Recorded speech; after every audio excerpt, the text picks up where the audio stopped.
mean welcoming Dr. Himanshu Pandey as our guest, as our distinguished guest speaker for today's session. We are honored to have you with us today, sir. With that, I request you to kindly take over the charge and enlighten us all for today's session.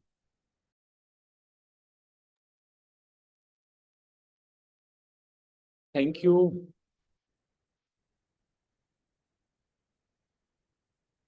First of all, I am really indebted and feel privileged to have this opportunity to interact with the aspirants who are really the ambassadors in this legal fraternity to take this mission ahead wherever we can through our contribution, help the society, nation, and especially those who are really in need of legal education. This institution, Legal Expedite, has brought this occasion and opportunity where I'm able to share my limited understanding on this domain. That the topic which has been assigned for today's deliberation is not simply a matter relating to this, just a minute, matter of legal awareness. Rather, I feel that this is something which is very much connected with the life of the individuals. I always feel and believe that you cannot exercise your rights freedom with the optimum scope of your liberty until unless it has been protected by some superior authority.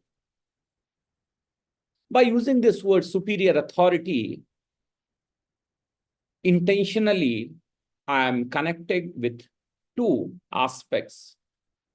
First is the authority who is really having control, the authority who can manipulate, the authority who can regulate what it is. Are we really able to understand the nature of that authority? I always believe that those who believe in the authority of God, only then they can understand the authority of law. Those who do not believe the authority of God or Almighty, they can never believe on the authority of law. So with these words, I am proceeding with this agenda. I'm sharing my this PPT with all of you. 1 minute.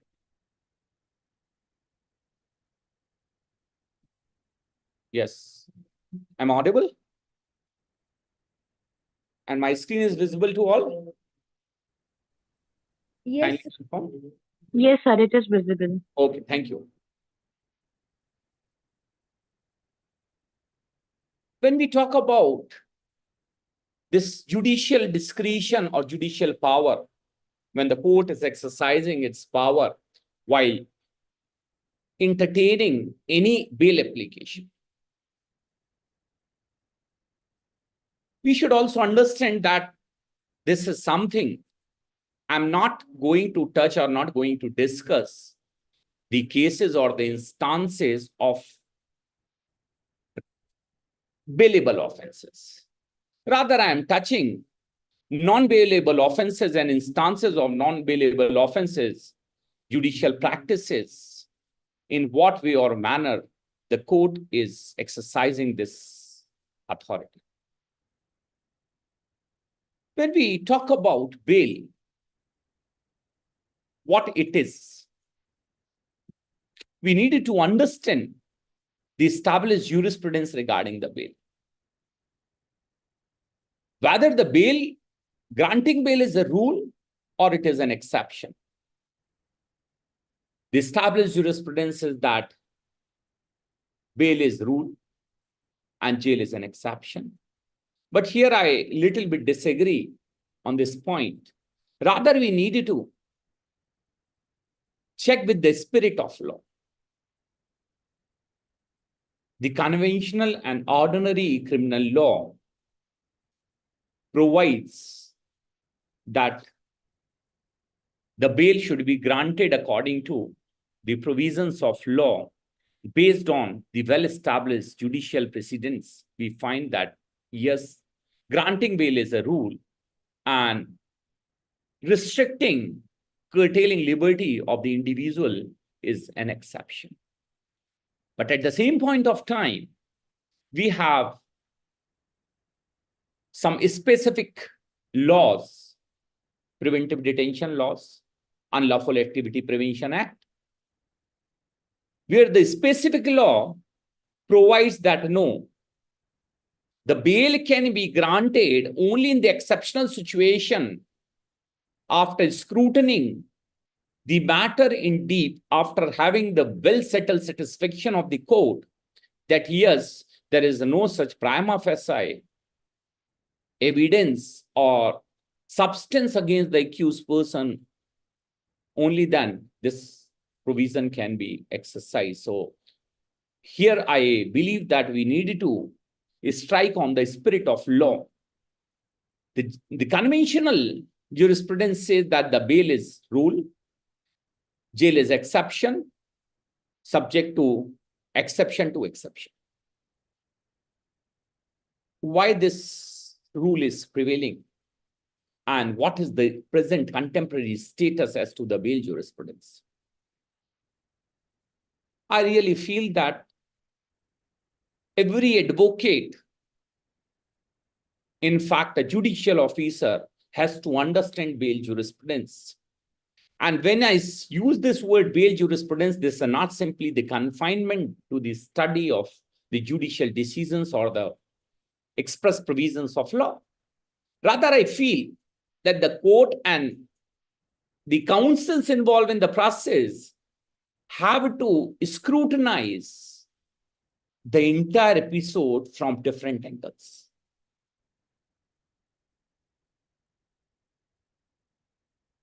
While considering any matter before the court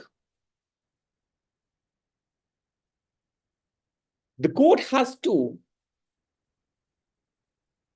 be firm with the basic pillars of the criminal justice administration. It said that the first rule says that the legal process should not be abused or misused. If there is a legal provision of law, that should not be tactically used in such a way where you are using that legal provision beyond its expectation and beyond its valid reasons. While invoking any legal provision, that this is the duty of the court to check whether a particular legal provision is being invoked, include in the light of that specific spirit of law, by taking advantage of certain situation or merely by using the technicality of law. If one is trying to stretch that legal provision beyond those expectations, beyond its validity, now the court is entitled to exercise its judicial discretion and check whether the invoking provision is fair, legitimate, and for the valid purpose, or the parties are trying to use that provision for unjust, unfair benefits. This rule is the foundation for deciding the bail application. As I have already mentioned, that this rule has to be exercised in such a way where it can be the rule and exception. Because this is not simply the subject matter of a statutory provision, rather this is something which is directly connected with your fundamental rights, extending further to your human rights, and more deeply rooted, this is something which is connected with your natural right. So that is why curtailing liberty, whether by the authority of law, even with the support of law or by the rule of law, that has to be examined, evaluated from best possible angles. What the court has to see, rather the entire process through which you have curtailed the liberty of an individual by arrest, that is by the authority of law. The authority of law includes both the wings. One is substantive provision of law. Second one is the procedure supported there. So no person can be subject to any kind of restriction, or his liberty cannot be curtailed until unless that is satisfying that there is the authority and due process of law exists and be invoked fairly in the matter. If the party fails to justify and satisfy in a transparent and a visible manner that the entire matter was exercised while arresting a person as per the procedure of law, in that case, the court is somewhere inclined towards the detainee in deciding the bail application. And where the arresting agency is enough fair and standing on the transparent and fair manner that here's the entire episode was carried out as per the provision procedure of law. Yes, in that case, while deciding the bail, the court may take other factors into consideration, but the authority of law itself would not become the indicator for deciding whether bail has to be granted or not. So that's why through this session, I'm trying to seek the attention of the professionals, advocates towards this background of the bail application. While deciding on bail application, what factors which are working as the catalyst or the key factors in deciding any bail matter. Second one is the rationality. Yes. The rationality is something by which the court will try to check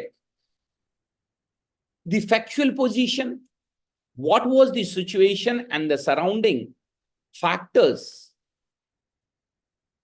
whether the application of law is fit in the given situation.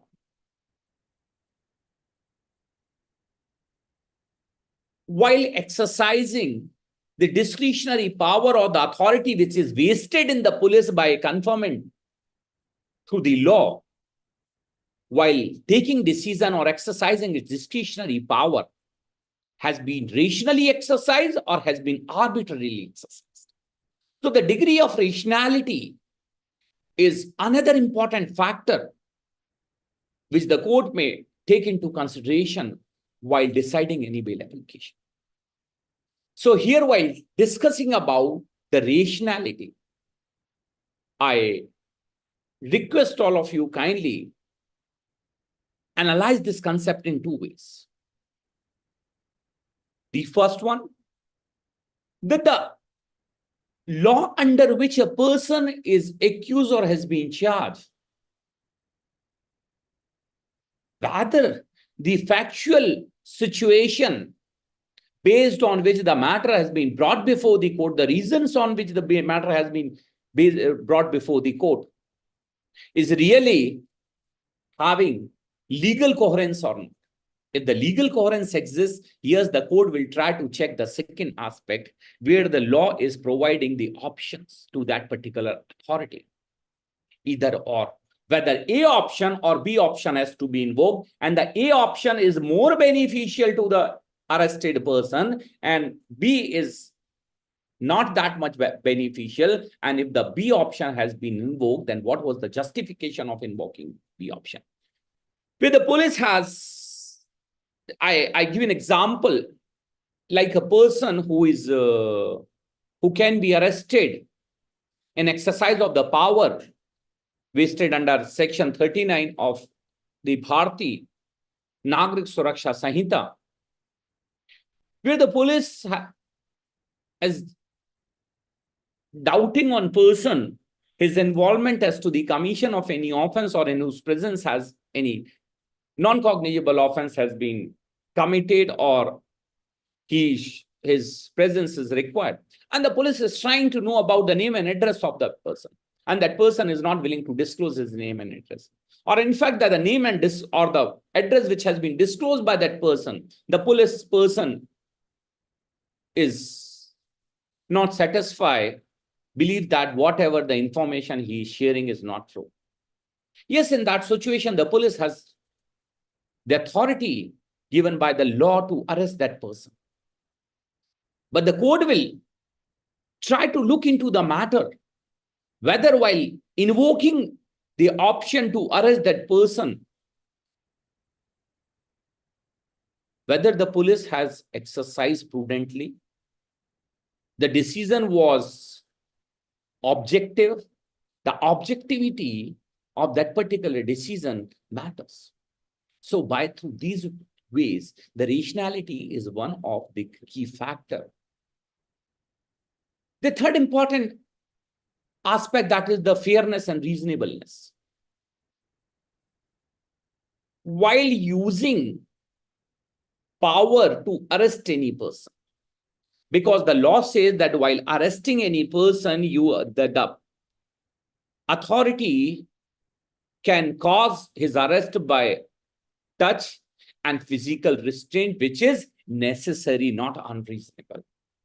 So the use of force for causing arrest to that person was reasonable or not, or the unnecessary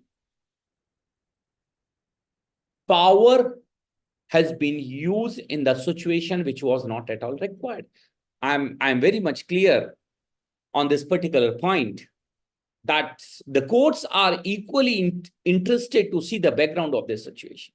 And all such factors are playing the vital role in this particular matter from the beginning, from the point of arrest.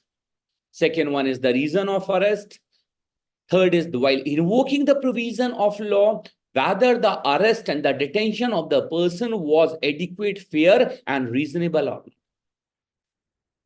The court is also concerned to see whether the police has used the power which was adequate, necessary to avoid escaping that person, where the person through his word or conduct himself has submitted for arrest. Despite of his submission, through his own conduct, the police is using power and handcuffing him. And if such excessive use of power is brought in the cognizance of the court, yes, it is adversely affecting against the police person. So these are those factors, background factors, which are providing the basic foundation while deciding any bill application. There are some basic tenets as per the provision of Bharati Nyaya Nagrik Suraksha Sanhita, that the person who is arrested has to be informed the ground of his arrest and if he is entitled to be released on bail.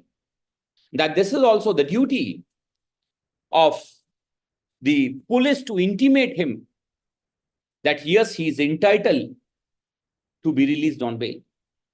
And if there is any such lapse which is found on the part of the police, that the police failed to inform about the grounds of his arrest, the police has failed to invoke all such necessary provisions which are there in the law, that the police is bound to invoke those provisions and provide all best possible assistance towards the legal assistance to that detainee. And if that police person is failed to comply with those provisions, the police person is failed to inform him as to the grounds or as to his right to be released on bail by executing sufficient security bond or bail bonds. In such a situation, that yes, these are the matters which the court has to examine in micro level, that whether the entire legal compliance was as per the spirit of law or not. Now, the court will also see the background of the commission of offense. That the information which is supplied before the court while hearing bail application or while opposing bail application, the court will try to ensure whether based on the information which has been supplied before the court, it is sufficient to show the involvement, substantial involvement of the accused person in the commission of the crime. So the quantum of information, the sources of information, and the supported document which are supplied by the police person before the court play a vital role in deciding bail application. And apart from all these things, they are not another important part. If you want justice, you have to come with clean hand before the court. This is the well-established principle of justice. The court is equally concerned to see the conduct of the accused person in throughout this framework of that story. If the conduct of the accused person is decent, there is no such background which is indicating that the accused has tried to escape, accused has used any deceptive means or the manner, any fraudulent practices, or he has tried to escape from the authority from the arrest or escape from the authority of the law or the court. The court is very much interested to see that what is the attitude and what was the attitude of the arrested person on the record during his arrest and trial. It starts from the arrest throughout the trial. The court is influenced by this factor, that what is the status of the accused, because granting bail is something which is one side of a statutory provision or the statutory right, but at the same point of time, this is something which is completely subject to the satisfaction of the court as to the behavioral aspect of the accused. So you cannot deny and you cannot neglect the behavioral part of the accused person. His behavioral aspect is important in deciding bail application. So I feel that the personal antecedents of the accused have to be brought fairly on the record by the defense or the prosecution, because this is something which may help to a great extent to both the parties. This is something which is I really feel is a trump card, although in law of evidence or in fact during the trial, it is clearly barred, restrained by the law, that you cannot speak about the character of the accused. Yes, here we are not talking about the character of the accused or the personality trait of the accused, yes, but yes, we can bring on record all such incidents which may affect the decision of the court as to granting bail. Moving further, while granting bail, there are two important aspects. There is confusion that this is something which is based on the judicial discretion. If you can examine the important judicial decisions by providing the guidelines to the judges and the courts while considering bail application, imposing conditions as to the granting bail, I feel that the jurisprudence has been developed to a great extent. We are using this term that this is something depending on the judicial discretion. Now it has come to that level that now it is something which is judicial wisdom. I will definitely explain everything in the light of the respective judicial statutory provisions, how this concept has transmitted from the discretion word to judicial wisdom.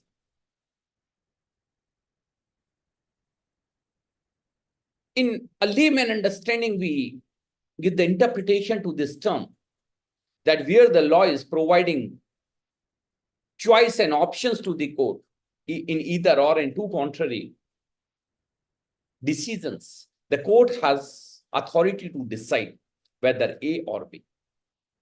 In layman language, we use the term that this is something which is called judicial discretion. But this is not so simple that without application of the mind, the court can decide whether to grant bail or not. This is something which is I am using with a great sense of responsibility. Any judge, any judicial officer, while entertaining any bail application, cannot simply close his eyes and decide, yes, the bail is granted or bail cannot be granted. No. The judge is bound to examine the entire matter in a very microscopic level, and how deeply, how micro levelly that judge can examine those facts available, record available facts and its implications thereof. And that if the judge is himself believe that, yes, he is responsible for the subsequent conduct of the accused, the judge will take all such appropriate means, measures, and tools to control behavior of that detainee in such a way so that after release, there should not be any kind of adverse impact on the society, the judicial proceeding, and the victims who are involved there. So if you see that in number of judicial decisions, the court has issued the guidelines and the direction that the judge cannot in blanket grant bail. That judge will have to examine the entire episode, and the co-judge will also have to see the matrix involved in the matter, and only then the judge can decide whether to grant bail or not. This is the first question. Second question that judge will have to consider that what should be the appropriate terms and conditions of granting bail. What terms and conditions of granting bail would be more suitable to in the interest of the parties involved in the matter. Here I wish to mention a train of this granting bail and imposing conditions in granting bail. Justice from the High Court of Madhya Pradesh, Justice Shri Anand Pathak, in his series of judgments, I have seen that he has imposed unprecedented conditions in granting bail. And in fact, his orders are very much clear in connecting the behavioral aspect of the person who is released on bail, and to great extent how to control and curtail his after effects, and what can be the suitable and appropriate means and measures to ensure that the party who is released on bail is not to indulge or directly or indirectly involved in any such thing which may adversely affect the interest of justice. So here that court is responsible to impose barricading in different ways at 3 different levels. The first one is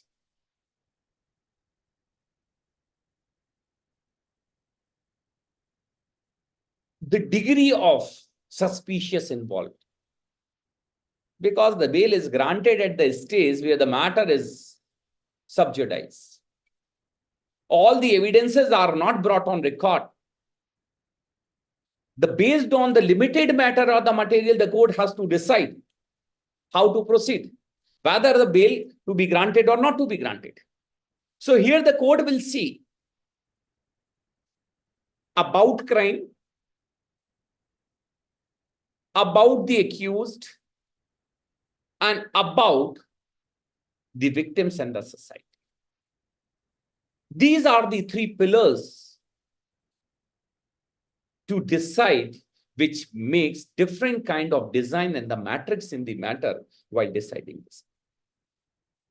Rather more specifically, I use the word that both the parties, they have to study the psychology. And in fact, I feel that there is one subset of the bail jurisprudence that is called the bail psychology.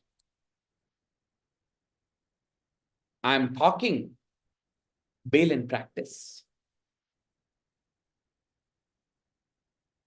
Apart from this bare text of law, it is very much necessary for a judicial officer to be a good counselor and to be a good psychologist. Why?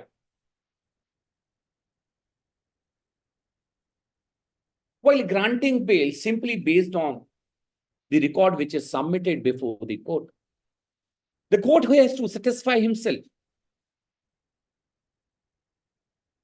that what was the psychology of the accused while committing crime?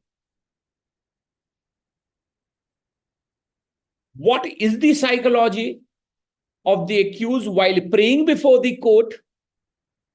And what would be the psychology of the accused if he'll be granted bail?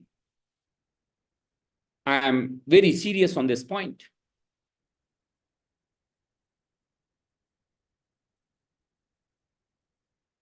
The party who is pressing bail application, before pressing bail application, they try to understand, study the judicial psychology, that judge's psychology. On whose roster matter is brought? What are the trains?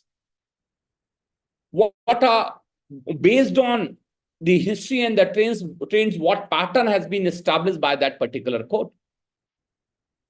So while presenting the matter before the court, that defense always try to study judicial psychology, and they try to design their matter in such a way to convince the court, judge's mind, that yes, this is the matter which is fit under that general theory based on which the bail has been granted by the court. Vice versa, while hearing the matter, beyond the factual examination, this is the duty of the judge to study the psychology of the accused. If the offense for which he has been charged is such a brutal offense, and the material which is brought before the court is sufficient to establish prima facie the involvement of the accused in such an offense, what court will do? In such a situation, the court has to understand the mind of the accused, that what was his state of mind while committing the crime. I'm not saying that this has to be a sole consideration But yes, I feel that yes, there has to be the psychological examination of the accused person, that what was the circumstances which were showing, the circumstances showing about the state of the mind of the accused, about the conduct of the accused. And through the conduct, to a great extent, we are capable to catch about his mental condition. As I have already mentioned about the second stage, this while appearing before the court, yes, through the gesture of the accused, when the accused is brought before the court, the court can understand whether he is really praying to save his liberty, or again he is trying to misuse or abuse the process of law. So the judge has to refrain in granting bail where there is a little bit doubt or reasonable suspicion that the power and the position of the accused can adversely affect the trial subsequently. He can tamper with the evidences. He can in any way influence the witnesses or the victim. The third pillar, while granting bail, that is the hearing to the defense, to the prosecution or the victim. Please try to understand that the person who is directly affected by such commission of crime is not the only victim. There are different level, different category of the victims who are victimized by commission of an offense in a particular vicinity. An offense has been committed against a minor girl. This is not simply the matter of the satisfaction of the victim who has been victimized. This is the act which is having a very wider impact on all such girls who are staying in that vicinity, in that particular area. So there are different degree of the victims. Victim of first degree, the first degree is victim is that particular person who was victimized through that offense. The second degree of the victims, that they are the immediate relative, friends and the family members. And when we go to the large extent, we find that the people of the similar, the victims of the similar characteristics, the victims of the similar class, the victims of that vicinity who may likely to be exposed. So we have to take into consideration these all different level of victims. Nowadays, there is this very common instances of cybercrime, where a person accused who is trapped or the brought before the court in committing any offense, that is cybercrime, economic crime, and if such people are released on bail, even though such bail is not opposed by the victim or the prosecution, but while granting bail, we need to take into consideration that adverse impact of such bail on the other parties. Whether bail to be granted or not to be granted. This is something which is the subject matter of the factual analysis. Why I am using this word factual analysis? This cannot be decided simply based on the established judicial decisions. There are a number of the judicial decisions, but every case is unique in its own way. Every accused is unique in its own way as to his social, economic, personality traits and his construction of his personality. So we cannot simply apply the customized judicial principles while deciding any bail case or the bail application, because the judicial precedents are simply the guiding factors. Within those guiding factors, that judge will have to exercise his expertise. A judge cannot simply decide any bail application based on the judicial decisions which are given passed by the court in some other matters by the High Court or the Supreme Court. Each and every case has to be seen independently. What are those factual analysis that the court is bound to check? First is, what was the basis of his arrest?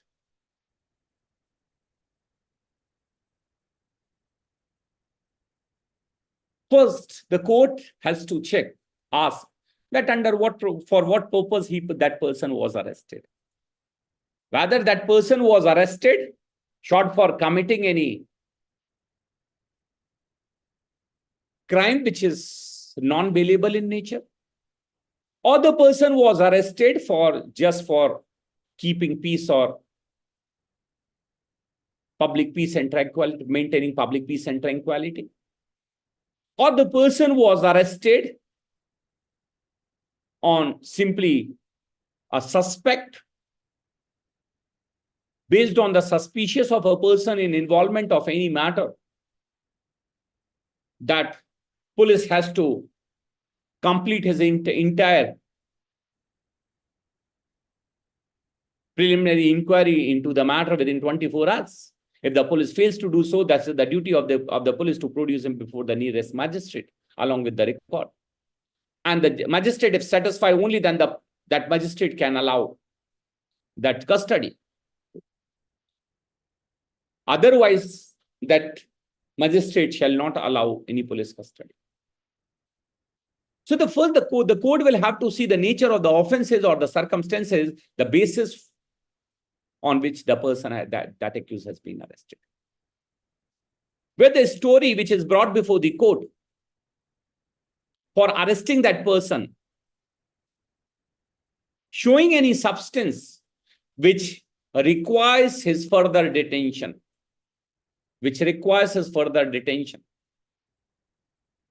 And if the court finds that the detention is unnecessary in the matter, in other way, the court can ensure his presence in the matter.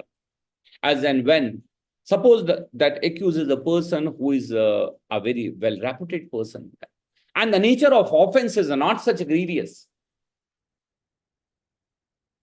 where the person is ready to execute appropriate bond and the securities as to his presence, the court is satisfied that it is unnecessary in the matter, the court may decide to release him on bail.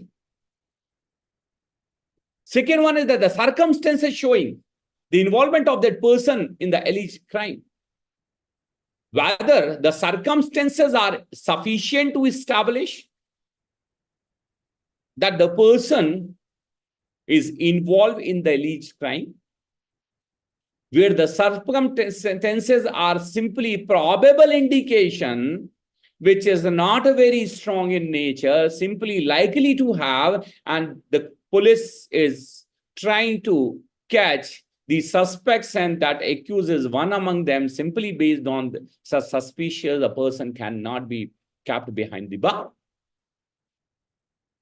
So the court has to examine the circumstances and whether those circumstances are capable to show the involvement of the person, substantial involvement of the person in the commission of the crime.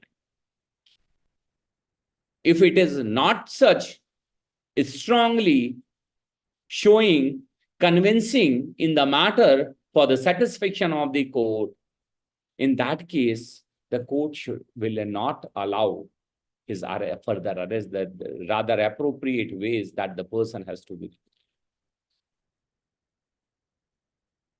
Next important thing, whether such detention would adversely affect the interest of that person, if not so released.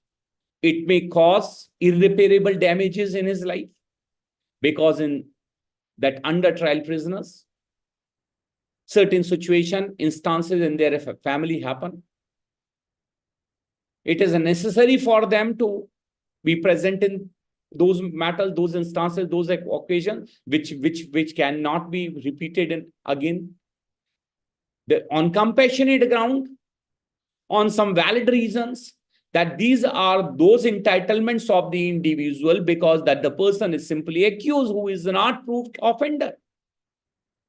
Simply because of this particular thing, if the reasons based on which that bail has been sought to under trial prisoners, the court will take into consideration that if the person is kept in the prison, it may adversely impact his interest, and such interest would be of violation of the right of the person of such a nature which cannot be compensated, which cannot be repaired further if any such losses or the damage has been caused to that person, irreparable losses.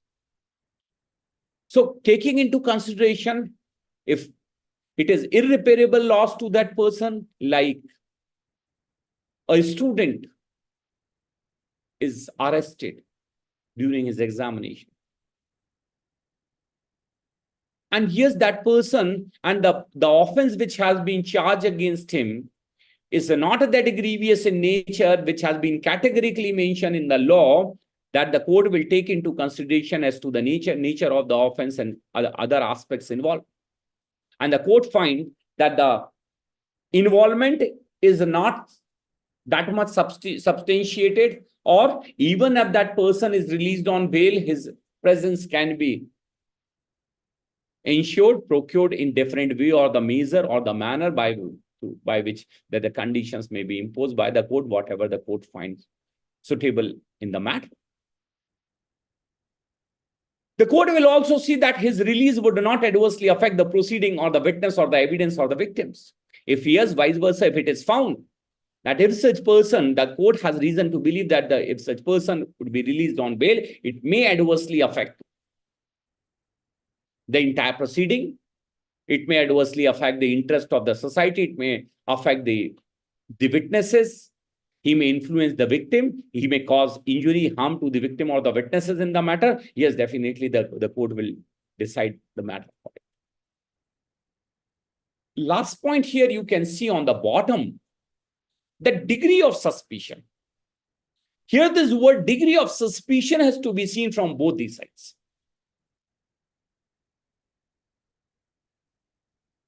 Whether the matter is suspicious, suspicion exists against the police, where the suspicion exists against the police in the matter as to the arrest, as to the detention, in what way, what manner, what circumstances that person was arrested. The stories are mismatching. One of the parties is not able to explain the fair picture of the role performed by them in the matter as per the law.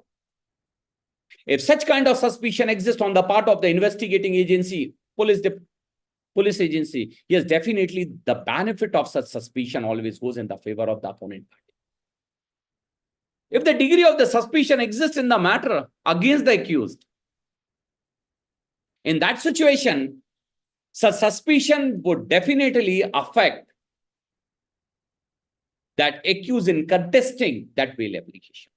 So here I wish to seek attention that sometimes the accused, the advocates, they try to take the advantage of this existence of suspicion in the matter. Kindly take note of this point.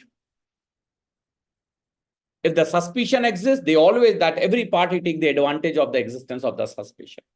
Second thing, if the suspicion exists, whether that is simply negligible, moderate, or very strong level of suspicion exists.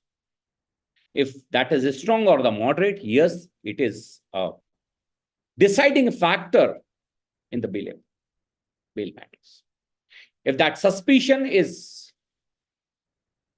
negligible, so it cannot be very influencing factor in the matter. But if yes, it exists, it can be used as a trump card against both the parties.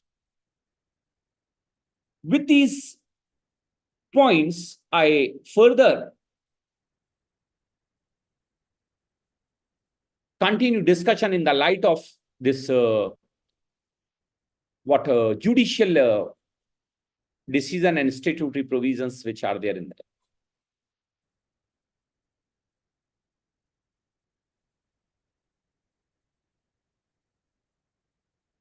After seeing this situation, whether this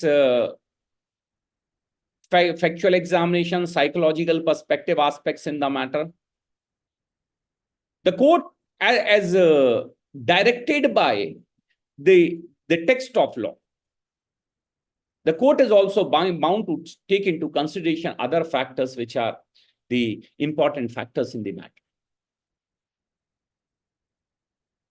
While granting bail, while exercising a discretionary power, the court will see certain factors or may take into consideration those factors. First is that the nature or the gravity of offense. The statutory provisions under Bharati Nagrik Suraksha Sanhita say that the certain matters, especially regarding the nature or the gravity of the offense, that the court will see whether the offense which has been committed, for which he has been charged, is severe, grievous nature or not. The person is charged for the offenses for which the punishment is for life imprisonment or death penalty.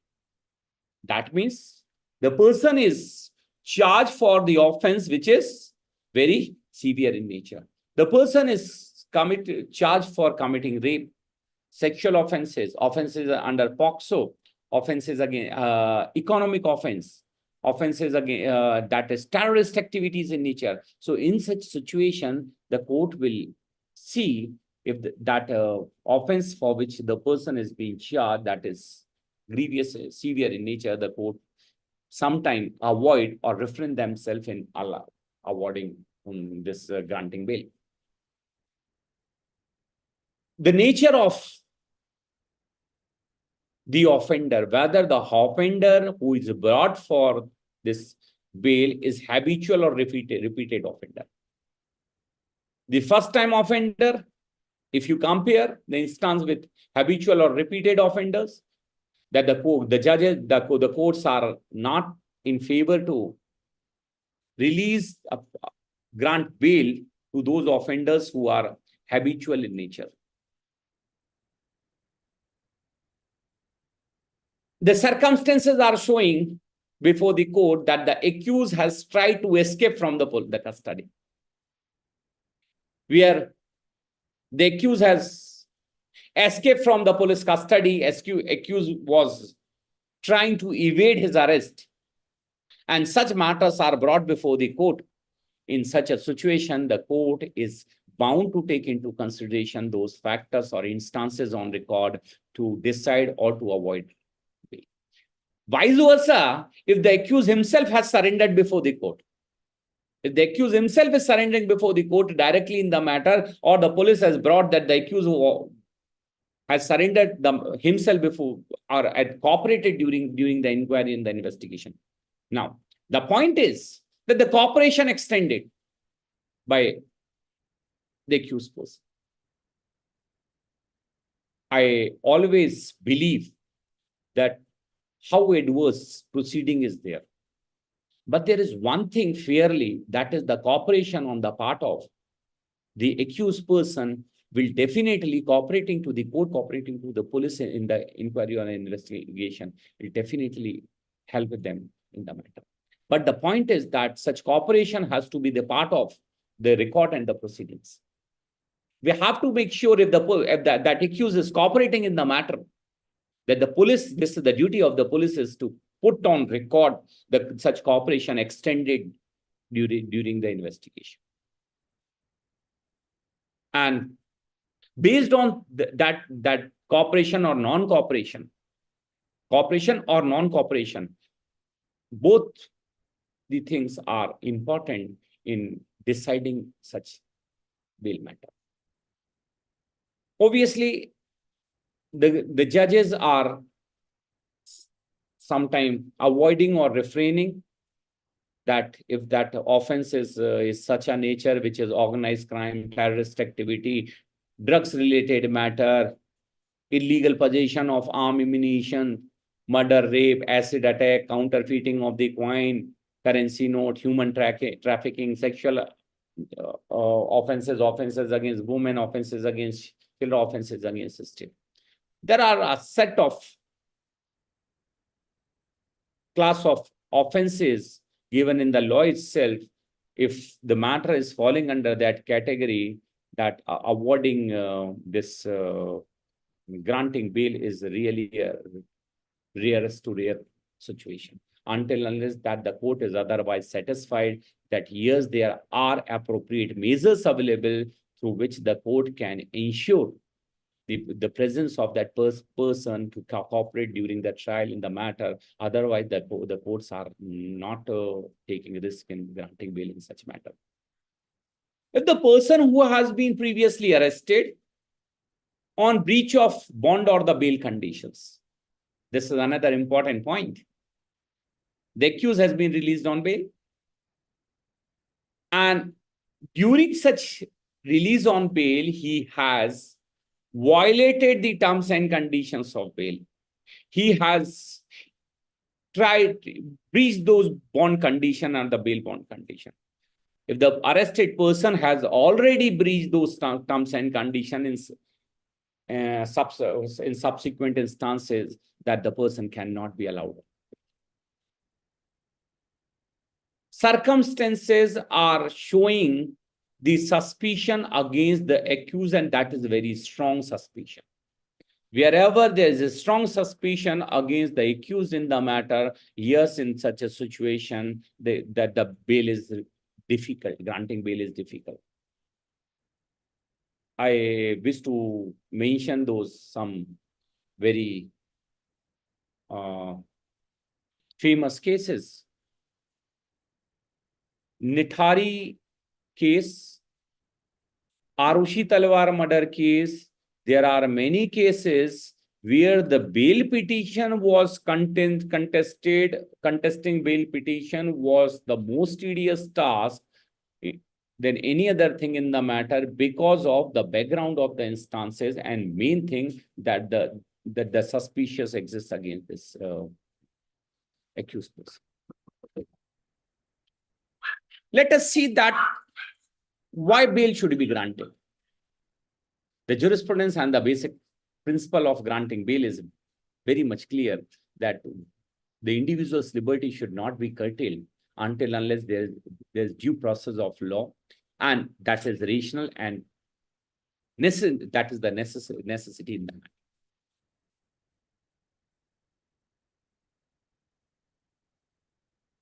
The prima facie, the court is in favor to release accused on bail if the court find that there is a kind of lapses on the part of the police person. That means defective or wrongful arrest. I'm just trying to seek attention of all of you on that vital part, that if it is brought on record that the arrest was defective or arrest was wrongful, such arrest was not in conformity with the state, with the provisions of law, simply by bringing such instance of defective arrest, defective wrongful arrest, that is itself a prima facie points in favor of the accused while granting bail. Even though the arrest has been, there are two possibilities, that such arrest is gross violation of the substantial provision of law, and second one is that such arrest is subject to the procedural lapses, and such procedures are inevitable part, or the such process is what we can say substantive process, substantial part of this thing. If it is not followed, it may adversely affect the interest of the party. So if it is brought on record that the arrest was defective because of non-compliance of the legal provisions, whether substantive or procedural, that can be one. Another important thing, that the parity rule. If in the same offense, it is more than one accused are tried in the matter. if other co-accused have already been released on bail, considering that parity, this is the practice that the court allow this bail based on the point that other co-accused have already been granted bail. But at the same point of time, I wish to clarify that if other co-accused have already been released on bail because of defect on the part of the court, defectively they were granted bail. So that defect in granting bail by the original court, it cannot be ground to claim the bail under parity rule. The court is the recent judgment of Jharkhand High Court in 2024, that this is of 24th of May.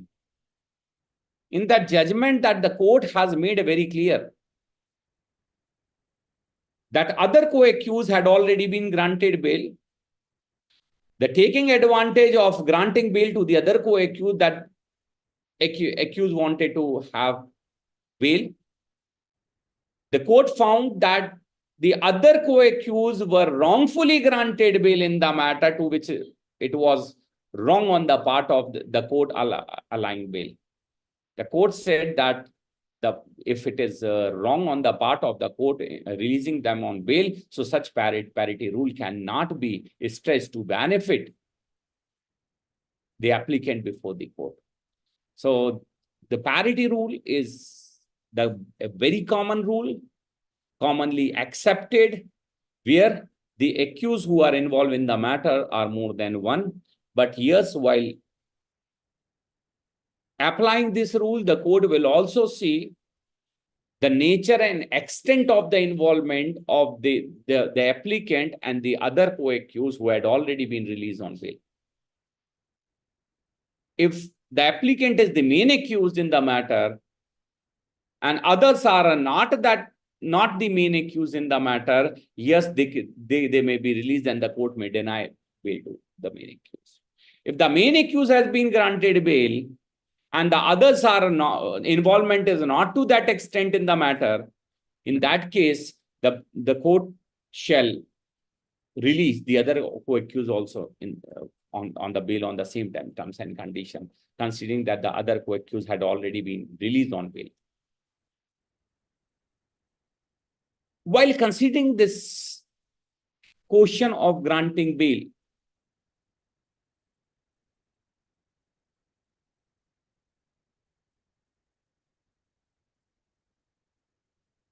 the court will also see the factors that why bail should not be granted. I have already discussed number of the reasons which the court may take into consideration, but yes, there are certain things on the factors which have to be taken into consideration while deciding the matter, and the court is of the opinion that why bail cannot be granted.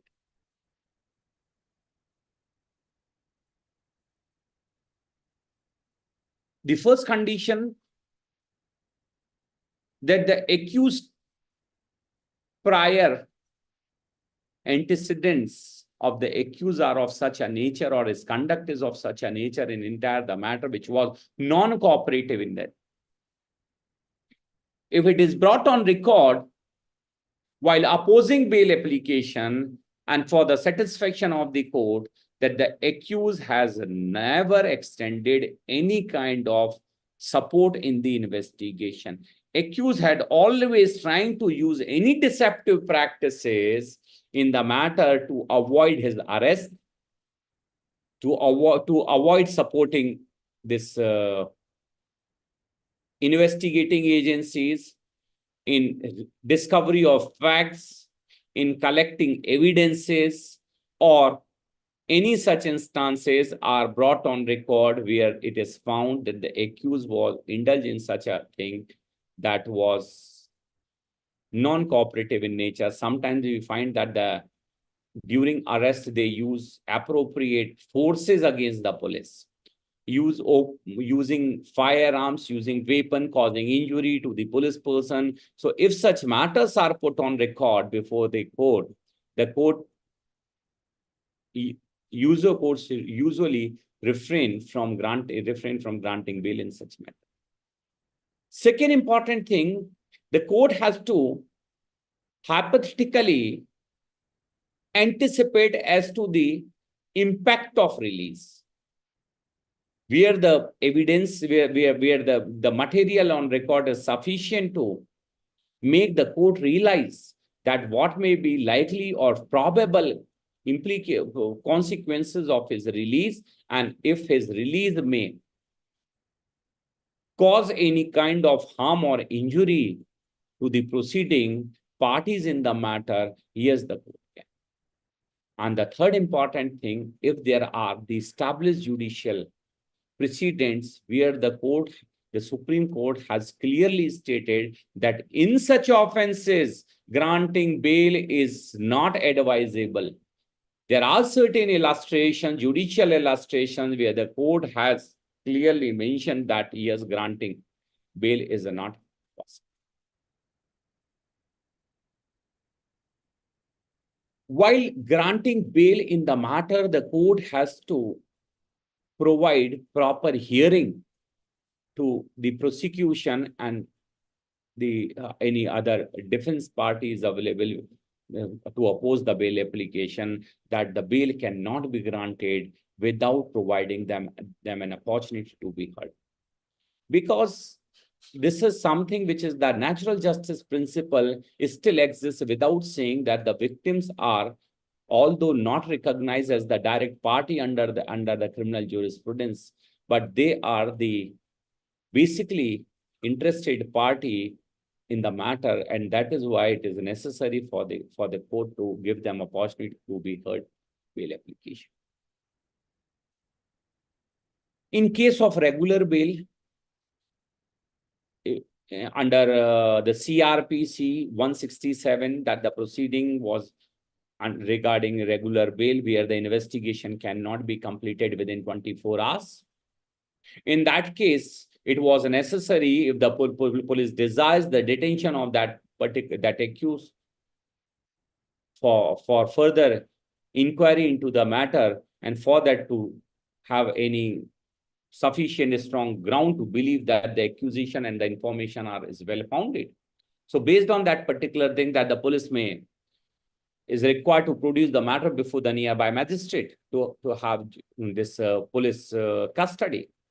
And for police custody, that if it is sufficient for the satisfaction of that magistrate that yes, that accusation and the information is well founded, where the police requires judicial police remand, subject to the satisfaction of the court, that the magistrate may authorize that detention. But that detention cannot be beyond a particular period of time. Under the new law, the same provision has been incorporated under Section 187. Under Section 187, it has been clearly mentioned that if that detention is granted, or the detention cannot be granted if beyond 90 days, if the offense which is punishable with death or imprisonment for life, or imprisonment for more than 10 years. The same provision which was there under Section 167 earlier, the same has been brought under Section 187 here. Not more than, where this is detention cannot be more than 60 days, where the investigation in any other offenses, where the accused, we find that can be released on bail. So in that cases, after elapse of such time period, that would be that granting bail would be the matter of right of the accused, and the accused shall be released on bail in the same way as he is entitled to be released on bailable offenses, and subject to that bail conditions. If he is ready to furnish security for the bail, and subject to those conditions, with the fulfillment of the bail bond and those furnishing security, he is entitled to be released on bail. We have to see the changes we have shifted from Criminal Procedure Code to Bharatiya Nagarik Suraksha Sanhita. I wish to seek attention of the House on this particular point. Why we have shifted from this old law to new law? In fact, there is a drastic, complete shift from old criminal law regime to new criminal law, where we have changed 3 laws. First is Bharati Dand Sanhita 1860, is old wine in new bottle. That is Bharati Nyay Sanhita. Dand Prakriya Sanhita is in the new name Bharati Nagarik Suraksha Sanhita. And Bharati Saksha Adhiniyam is in the same name, Bharati Saksha Adhiniyam. Here, one thing we needed to understand, that the British laws and the interpretation of the provisions of law was very much focused to the objective of the act. Here we are dealing with the philosophy of the law. The object of the law is very much focused, and interpretation of the provisions of law directly focused and to be interpreted in the light of the object of the law. But here we have shifted from the object to the philosophy, that is the wider area we have given to the judiciary to give interpretation and to exercise its powers and the authority. Like, how such arrest was made? Because from the beginning of this session, my emphasis was on the entire background. The court will decide the matter only after looking into the background. And background includes 3 things: that what is the offense, to what extent, the nature and extent of the involvement of the offender with the offense, and the third point, that how such person was arrested. Because that the history of the arrest is itself important. If a person has been arrested, the court is interested to check whether while arresting the procedure of law has been effectively followed or not. The court will see that what was the role of the police and what was the role of the conduct of the accused person in that during the arrest.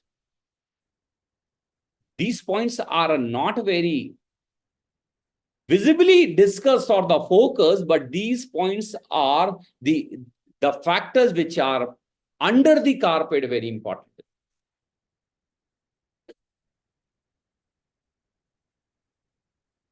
Under section 43 of Bharatiya Nagarik Suraksha Sanhita are simply the guiding principles subject to the actual situation and satisfaction of the court. Like under this regarding the arrest, that the term which is used, that actual touch and confine the body, unless there has been a submission to the custody by word or action. This is very vague and confusing premise. A person is keeping pistol in his hand and he says that, yes, I am ready to surrender. A person is having all such using evading means or manners, and he says, yes, I am ready to surrender, I'll come to the police station and I'll surrender tomorrow. Rather, this kind of the statement should be taken into consideration, that submission by words or action? No.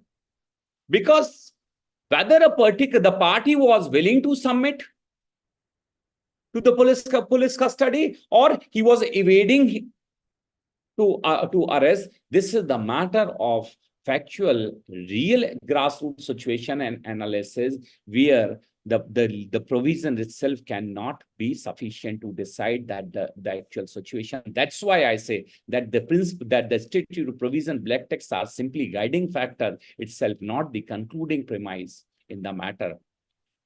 Like arrest of a woman without physical touch. Agreed? That where the police is going to arrest any woman And simply by pronouncing this thing that your presence is required for so and so matter in the matter, you are required to accompany the police company. Whether this kind of situations are sufficient that the lady will cooperate and follow the police person? Answer is no. That the law also says that the woman cannot be arrested without this woman police person. That is true. But to what extent that use of forces can be exercised against the woman, that is completely matter of that factual satisfaction, subject that grassroots reality that cannot be. So that's why that actual truth, judicial truth, and legal truth, these are all at a different places, different level, different degree. To bring all these three at one focal point is something which is very difficult, and that is only the success of the legal proceeding. And for that success, we have to take into consideration certain points in circuit.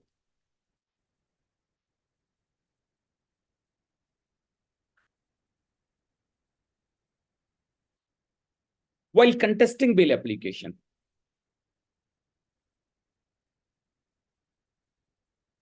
I wish to seek your attention towards some important provisions of the new law, like Section 39. Section 39 of the Sanhita says that the arrest on refusal to give name and residence. A person has been arrested just because of this particular thing, that the person is not disclosing his real name or address, or the name or address which has been disclosed, that is the police is not satisfied. If the name and address has been disclosed, then this is the duty of the police to release him on bail. If the police is not satisfied as to releasing him on bail, then in that situation, that the police has to produce him before the magistrate within 24 hours.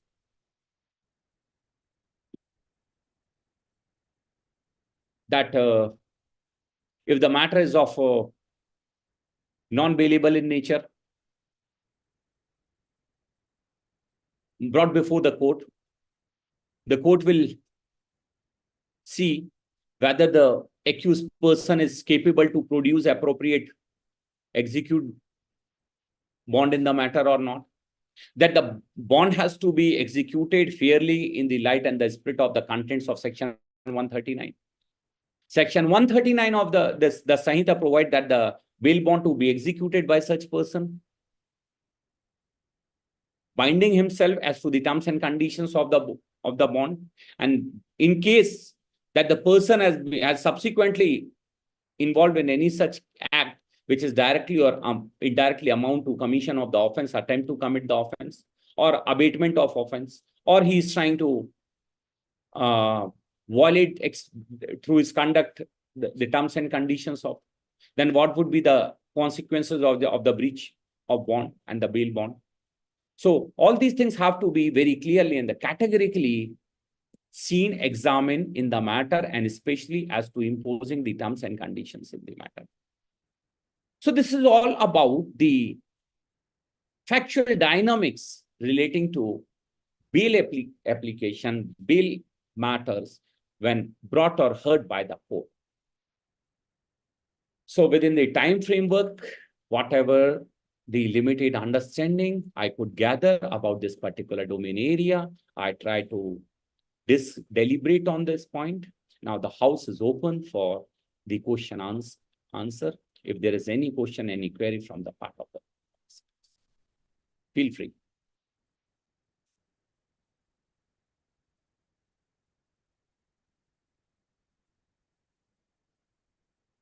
Thank you so much, sir, for such a great session. If you permit, and if there are any question, I would request participants to unmute and ask you directly.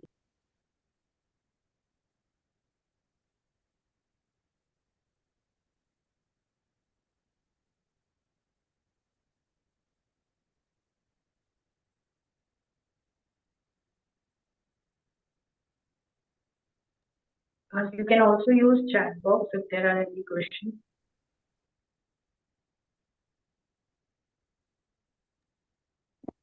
Hello, Yes, yes, sir, I am please. audible. Yes, you are clearly audible.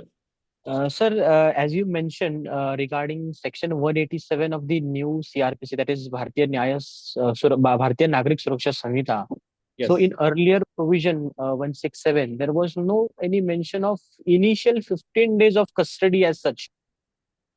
No, But but in yes. but in now, what I have been able to read from the provision is that the period of 15 days, though it can be extended till 90 days, but the police custody can be taken in parts. Vishwas, just I clarify. In 167 earlier, there was no such clear indication of judicial custody and police custody. Correct? In any situation that the police custody was not allowed more than 15 days. The rest of the proceeding provisions under 167 that was regarding judicial custody, not for the police custody. And here they have made it clear that yes, the police can be granted for the custody, not beyond this particular thing, and rest of this thing that that judicial custody, that they have used the word the person cannot be kept in detention. Got the point? Yes, sir. But I am on the point of period of custody of 15 days to be extended beyond 15 days because in Yes. parts Yes. they can take the custody. Yes. Earlier it was that the custody for only 15 days, police custody could not be allowed more than 15 days. And rest was that the judicial custody. Okay. Okay, sir. And here it said that although it is that the point is clear, that is the police custody shall not be more than 50 days. In extraordinary situation, it can be. So that segregation of the earlier, which was police custody and the judicial custody that was there, it has been diluted by using the term detention cannot be. This point I have also noticed while reading section 187. Okay, sir. Yeah. So what happened sometimes in the matters where the police require that detention in certain cases. So in one go, but the point is that it cannot be unreasonable and without the satisfaction of the court, whether the police really require in that particular matter, because nowadays that we find that economic offenses where that the police has to seek discovery of the facts through records. So sometimes it may take time further, but I have already mentioned that the philosophy is the same.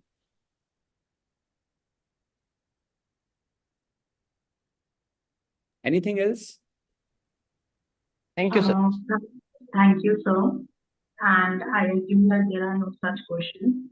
Also, we are at the verge of ending this enlightening session. I would like to take a moment to express our heartfelt gratitude to Dr. Himanshu Pandey, sir, for his invaluable insight and thought-provoking presentation. Dr. Pandey, your deep understanding of legal concepts and your ability to communicate them with such clarity and precision have truly enriched our knowledge.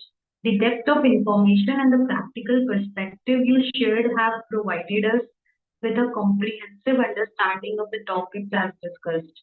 And as we come to close this today's session, I would like to take a moment to express our deep sense of gratitude towards Dr. Himanshu Pandey sir for taking this time out and for enriching us with your words, knowledge and wisdom.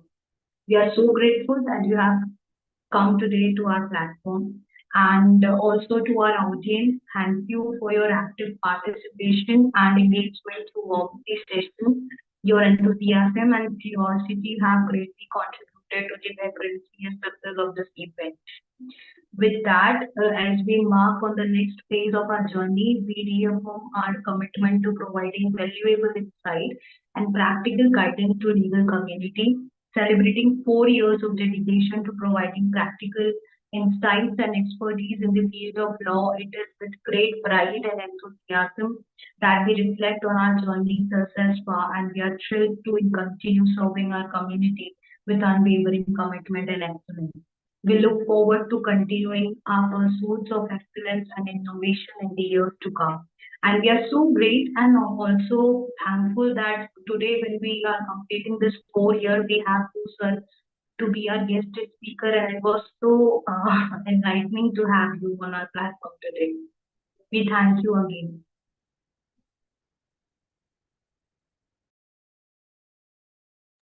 With your permission, sir, I would like to end this session. Thank you. Thank you.